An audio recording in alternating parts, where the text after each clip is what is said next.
BP school excursion வைக்கப்பட்ட பிக்சர்ஸ்களுக்கு teachers இருந்தாலும் இவங்க ஒரு எக்ஸாம் அணி மாதிரி வச்சு கூட்டிட்டு போறேன். நண்பர்கள் அனைவருக்கும் வணக்கம். இன்னைக்கான ப்ரோமோ வந்துருச்சு. இந்த ப்ரோமோல என்னெல்லாம் நடந்தது அப்படின்றத பத்தி தான் இந்த வீடியோல நம்ம டிஸ்கஸ் பண்ண போறோம். அதுக்கு முன்னாடி இந்த வீடியோக்கு ஒரு லைக் போடுங்க. லைக் போட்டீங்கன்னா ஐப்ன்ற ஒரு ஆப்ஷன் வரும், அதுவும் பண்ணுங்க. அப்பதான் உங்களை மாதிரி பார்க்குற நிறைய பேர்கிட்ட இந்த வீடியோ கொண்டு போய் காட்டும். இன்னும் சப்ஸ்கிரைப் பண்ணலனா சப்ஸ்கிரைபும் பண்ணுங்க. எல்லாம் பண்ணுவீங்கன்னு நம்புறேன். இப்போ நம்ம கண்டென்ட்டுக்குள்ள வந்துடலாம். ஆக்சுவலா வந்து இப்போ விஜே பார்வதி ஒரு டாஸ்க் லெட்டரை படிக்கிறாங்க. அது என்னன்னா, ஸ்கூல்னா டூருக்குலாம் கூட்டு போவாங்க பார்த்தீங்களா, அந்த மாதிரி டூருக்கு கூட்டு போக படம் அப்படின்ற மாதிரி சொல்றாங்க. அதுக்காகவே ஒரு ரூமை செட் பண்ணி வச்சிருக்காங்க. அதாவது டாஸ்க்லாம் நடத்துறதுக்கு ரூமை செட் பண்ணி வைப்பாங்கல்ல, அந்த ரூம்ல என்னெல்லாம் இருக்குன்னு பார்த்தீங்கன்னா, இது வரைக்கும் பிக் பாஸ்ல நிறைய சீசன் நடந்திருக்குல்ல, அந்த சீசன்ல இருக்க முக்கியமான விஷயங்களை வச்சிருக்காங்க. இப்போ உதாரணத்துக்கு ஃபைனலா அவார்டு வாங்குறது ரொம்ப முக்கியமான விஷயம்.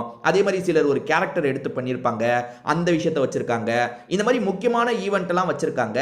இந்த ஈவெண்ட்டை பத்தி பசங்களுக்கு சொல்றது தான் உங்க வேலைன்ற மாதிரி டீச்சர்ஸ்க்கு அந்த வேலையை தந்திருக்காங்க. அதாவது டீச்சர்ஸா இருக்கிறவங்க அந்த சம்பவத்தை பத்தி டீட்டெயிலா சொல்லணும். இப்போ உதாரணத்துக்கு ஒரு பொம்மை டாஸ்க்ல பொம்மையை வச்சு நிறைய போயிருக்கோம்ல, அந்த பொம்மையை அங்க வச்சிருக்காங்க. அதை தாண்டி ஜாக்லின் வந்து பெட்டி எடுக்கிறதுக்காக போயிருப்பாங்க. அப்படி பெட்டி எடுக்கிறதுக்காக போனவங்க டைம்குள்ள வரலன்னு அவுட் ஆயிருப்பாங்கல்ல, அந்த மாதிரி ரொம்ப முக்கியமான சீன்ஸ் எல்லாம் அங்க வச்சிருக்காங்க. அதை எக்ஸ்பிளைன் பண்றது டீச்சர்ஸோட வேலை போல. அதாவது வர ஸ்டூடெண்ட்ஸ் கிட்ட எக்ஸ்பிளைன் பண்ற மாதிரி நமக்கு காட்டுறாங்க. கனிதா எல்லாத்தையும் எக்ஸ்பிளைன் பண்றாங்க. அதாவது அந்த போட்டோஸை, சில போட்டோஸை மட்டும் க்ளோஸ் பண்ணி வச்சிருக்காங்க. ஓப்பன் பண்ணி அப்போ பார்க்குற விஷயத்த உடனே அவங்க கோர்வையா வந்து பசங்க கிட்ட சொல்லணும். அந்த மாதிரி கனி சொல்றாங்க. என்ன சொல்றாங்க, முதல்ல வந்து ஜாக்லினோட போட்டோ வருது. அதாவது ஜாக்லின் வந்து டைம்குள்ள திரும்பி வரல, அந்த விஷயம் வருது. என்ன சொல்றாங்கன்னா, இவங்க ரொம்ப நல்ல ஸ்டூடெண்ட் தான், நல்ல ஸ்டூடெண்ட், பட் ஒரு கஷ்டமான எக்ஸாம்ல வந்து இவங்க வந்து அட்டெம்ப்ட் பண்ணும்போது தோத்து போயிட்டாங்க அப்படின்ற மாதிரி சொல்றாங்க.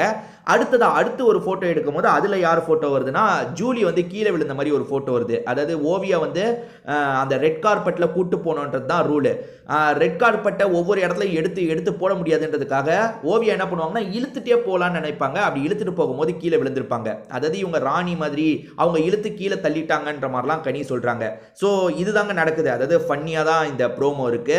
இந்த ப்ரோமோல பெருசா நம்ம டிஸ்கஸ் பண்றதுக்கு எதுவும் இல்லை. ஆனா நான் டிஸ்கஸ் பண்ணணும்னு ஒன்று மைண்ட்ல வச்சிருக்கேன். அதை உங்ககிட்ட ஒரு கேள்வியா கேட்கிறேன். அது என்னன்னா, இந்த வீக்கை பொறுத்த வரைக்கும் பார்வதி நிறைய வேலையை கரெக்டா தான் செஞ்சாங்க. ஏத்துப்பீங்கன்னு நினைக்கிறேன். ஏன்னா பார்வதிக்கு வார்டன் ரோல் தந்தாங்க. வார்டன் ரோல்ல வந்து வார்டன் ரோல் தந்தது மட்டும் இல்லாம 2 பேர் தான் கிச்சன்ல ஒர்க் பண்ணணும்னு சொல்லிட்டாங்க. அது யாரு, வார்டனு, அசிஸ்டன்ட் வார்டனு. கிச்சனை பொறுத்த வரைக்கும் சமைக்கிற வேலையும் பண்ணணும், வெசல் வாஷிங்கும் பண்ணணும். அதாவது சாதாரண டைம்ல அதை எத்தனை பேர் பண்ணுவாங்கன்னா, கிச்சன் டீம்லயே ஒரு 5 பேர் இருப்பாங்க. அந்த வெசல் வாஷிங்ல ஒரு 2-3 பேர் இருப்பாங்க. 8 பேர் செய்யற வேலைங்க. 8 பேர் செய்யற வேலையை 2 பேருக்கு தந்திருக்காங்க. அதுலயும் ஒருத்தன் கையை உடைச்சுக்கிட்டான். கையை உடைச்சிட்டு இப்போ வந்து பண்ண மாட்டேன்ற மாதிரிலாம் சொல்லிட்டு இருக்கான். ஸோ பார்வதி இவ்வளோ வேலையை ஹேண்டில் பண்றாங்களா? அதே மாதிரி கொடுத்த கேரக்டர்ல கரெக்டாக மெயின்டைன் பண்றாங்க. நல்லா யோசிச்சுக்கோங்க, கொடுத்த கேரக்டர்ல இப்போ வரைக்கும் கரெக்டாக மெயின்டைன் பண்ணிட்டு இருக்காங்க. ஃபன்னியாகவும் கொண்டு போறாங்க. அதாவது தங்கம்னு பேசுறது ஒரு ஃபன்னியாகவும் கொண்டு போறாங்க. ரைட்டு, இதெல்லாம் கரெக்டாக தானே பண்றாங்க. இப்போ இன்னைக்கு தான் வந்து இது வரும், யாரு பெஸ்ட் யாரு ஒஸ்ட்ன்றது. அதுக்கான ப்ரோமோ தான் செகண்ட் ப்ரோமோ, தேர்ட் ப்ரோமோ அதுவாக தான் வரும். நீங்க வேணா பாருங்களேன். ஸோ அதுல வந்து இப்போ நான் கேட்குற கேள்வி என்னன்னா, பார்வதி கரெக்டாக தான் பண்ணாங்க. பார்வதி பெஸ்ட்ல வந்துருவாங்கன்னு நினைக்கிறீங்களா? அதாவது இங்க இருக்கிற எல்லாருமே பெஸ்ட்னா பார்வதிப்பா, பெஸ்ட்ல வந்து பேர் சொல்றதுல பார்வதி பேரை எத்தனை பேர் சொல்லுவாங்க, சொல்லிடுவாங்க. பார்வதி தான் பெஸ்ட்னு வந்துருமான்னு கேட்குறேன். அப்படி வராதுங்க, எனக்கு அப்படி நம்பிக்கை இல்லை. இப்பயும் சரி பார்வதியை பெஸ்ட்னு சொல்லுவாங்கன்னு தோணல. நீங்க வேணா பாருங்க, விக்ரம்னு எல்லாருமே விக்ரம் பேரை சொல்றாங்களா இல்லையா பாருங்க. மேக்சிமம் விக்ரம் பேர் வரும். என் டவுட் என்னன்னா, பார்வதி பெஸ்ட் வர மாட்டாங்கன்றது உறுதியா தெரியும். பார்வதியை ஒஸ்ட்டுக்கே இவனுங்க தள்ளுவாங்க. அதுதான் இவனுங்க கிட்ட எனக்கு கடுப்பாகிற விஷயமே. ஏன்னா கரெக்டாக தான் பார்வதி எல்லாத்தையும் பண்ணாங்களா, ஆனால் இவனுங்க ஒஸ்ட்டில் பார்வதி பேரை சொல்லுவாங்க. அதுக்கு ரீசன் என்ன சொல்லுவாங்கன்னு நான் சொல்கிறேன் கேளுங்க. பார்வதி எதையுமே ஸ்போர்ட்டிவாக எடுத்துக்க மாட்டாங்க, எப்போவுமே ஒரு இஷ்யூவை கிரியேட் பண்ணிக்கிட்டே இருக்காங்க அப்படின்வாங்க. அதாவது வீடு முழுக்க இந்த வெறி நாய் இருக்கும் பார்த்தீங்களா, யாராவது நைட் நேரம் வந்தாங்கன்னா வெறி நாய் அப்படியே பிடிச்சி கடிச்சு வச்சிரும். வீடு முழுக்க வெறி நாய் பிடிச்ச மாதிரி கடிச்சு வைக்கிறாங்க பார்வதியை. ஆனால் பார்வதி அதுக்கு பதிலுக்கு ஏதாவது ரியாக்ட் பண்ணால் அவங்க எப்போவுமே இப்படிதாங்க. நேத்தெல்லாம் பேசுறீங்க, அமித் விக்ரம்லாம் பேசுறதெல்லாம் கொஞ்சம் மனசாட்சி இருந்தா கூட அப்படி பேச மாட்டாங்க.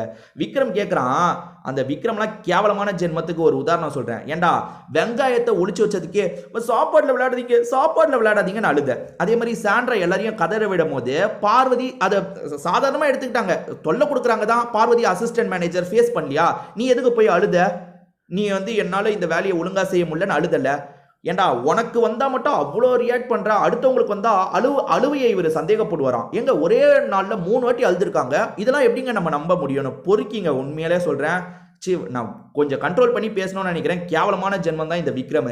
ஸோ இதை பற்றி உங்களோட கருத்து என்னன்றதை சொல்லுங்கள், நானுமே பார்த்து தெரிஞ்சுக்கிறேன்.